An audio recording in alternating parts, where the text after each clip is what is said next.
Sometimes when I write a review, I need to figure out what I'm trying to say when talking about the movie, because I need to figure out what impact it might have on others or myself, the significance in other areas of movies that aren't as good, or do it better, and make it, what makes this movie unique or stand out. Something to say I'm smart for watching a movie like this. And to that I say, this movie just made me laugh a lot, and that's what I got out of it. So, what's wrong with that? So I saw an early screening a week ahead of time before the wide release of the film at AMC.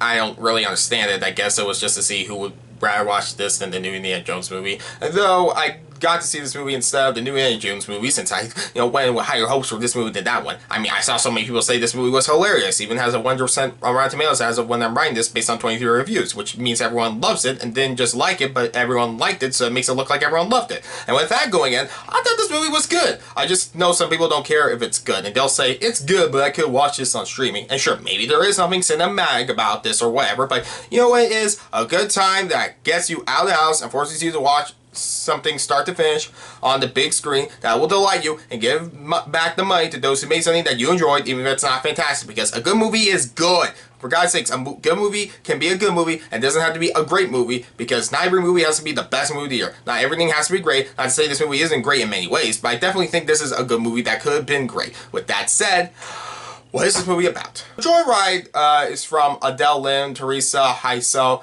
and Cherry Chevapravatdumrong, that one person from Family Guy with the unpronounceable last name. I'm sure it is pronounceable, but I'm not. I'm tired. Anyways, with the latter two, the movie scriptwriters, and directed by Lim herself, with each three having huge work on other projects, as listed Family Guy, which listing them isn't important, but definitely gives you a mindset when it comes to what kind of movie this is. This movie is a raunchy comedy. I wish we got more movies like this. It will take juvenile humor over a dark comedy any day, probably, which I took a friend to, who doesn't usually watch these kind of movies, and he really liked it. And I think it's better I took him to this movie for us to both enjoy, and rather than laugh if someone else be miserable, because I don't find that funny. I mean, I'd rather feel empathetic for someone being miserable than, I'm supposed to find it funny that he's suffering. I'm just saying this to that, there are different kinds of comedies. I don't know. The point is, I'm trying to make myself sound like a good person for watching a raunchy comedy instead of that. Now, with that said, the premise of this movie. So with that, the premise. So the childhood best friends Audrey, played by Ashely Park, and Lolo, played by Cherry Chevapravatdumrong, are now young adults, with Audrey a promising lawyer and Lolo being an underachieving wannabe artist. Audrey has to go for a business deal in China, and Lolo joins her as a translator, among others including Lolo's cousin Deadeye, played by Sabrina Wu, and Audrey's former college roommate, now famous actress Kat, played by Stephanie Hsu. As they go on a crazy adventure when their trip to China gets derailed, Audrey, who was adopted by a white American couple and doesn't know who her birth mother is, but when Lolo forces her to have to find her, the four must travel across China to find her as they deal with the weird, the crazy, and funny sex along the way. I don't really know what to sell people on other than it's really funny to recommend they go see it. I laughed the whole time during this movie. Sure, some jokes didn't get me to laugh, and I think Asteroid City was a way funnier movie than this. Granted, it's different types of humor, but I will definitely say I laughed a lot during this movie. The jokes never killed me the same way Wes Anderson's film did. Just because this isn't the funniest movie of the year, to me personally, doesn't make it bad. If you watch this movie and laugh during the first few jokes, you'll probably laugh alongside the rest of the movie's other jokes. I don't know if there was any improv on set, but this 100% works thanks to the movie's leads, Ashely Park, Cherry Chevapravatdumrong, Sabrina Wu, and Stephanie Hsu. They are great and balance each other out, where I liked all of them. Each one was distinct with their character. Park was the straight man, Cole is the immature one, Stephanie is the cautious one, and Wu is the wild one. I'll get more into this in a bit, but I do want to say my problems with the movie. Now, I think the story could have been better. I didn't think of the story's problems while watching it, since I was laughing so much, but when I thought of my problems with the movie afterwards, I realized a lot of this movie has character choices or forced moments that, while lead to funny stuff, does get in the way of why making it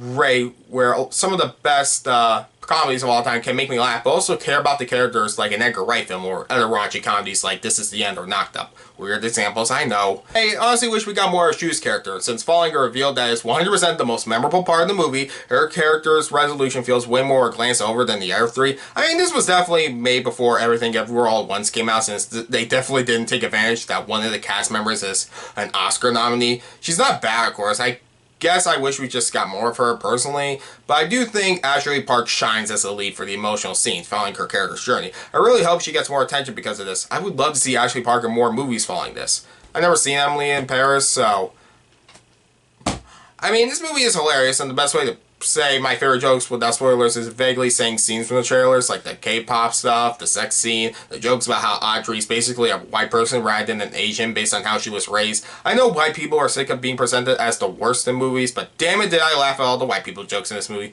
Even when the story went in some directions, for better or worse, where I thought it was going, that I didn't know where it was going, but I was definitely like, oh. Now, the lack of a good emotional core between the group isn't there as much as their comedic balance, since when emotional scenes happen, I didn't really think some characters did really any wrong the other said. Like, no, this is your fault 100%. I don't know why you're blaming her for this. But, you know, I did laugh and enjoy myself, so. Oh, right, it only happens so that certain jokes can happen, that's why. Now, more so than anything else, the leads are great, many of the scenes are memorable, more so than the dialogue, and this isn't a great movie, so how dare it just be a good movie with great comedy in it. I highly recommend the movie for a good time to enjoy yourself if you need something to laugh your ass off to. I just think it's important to know that just because not every movie is going to be great in theaters doesn't mean you shouldn't watch it if it's just good, because you know what else you could do? You could watch a bad movie. And I really want to support this movie because I wish we had more movies like this. Because I don't want everything to be the Banshees of Inisherin. It's a good movie, but for God's sakes, I think I would prefer a raunchy comedy to this than something where I'm laughing at, people be miserable for 2 hours. I give Joyride a 7.5 out of 10.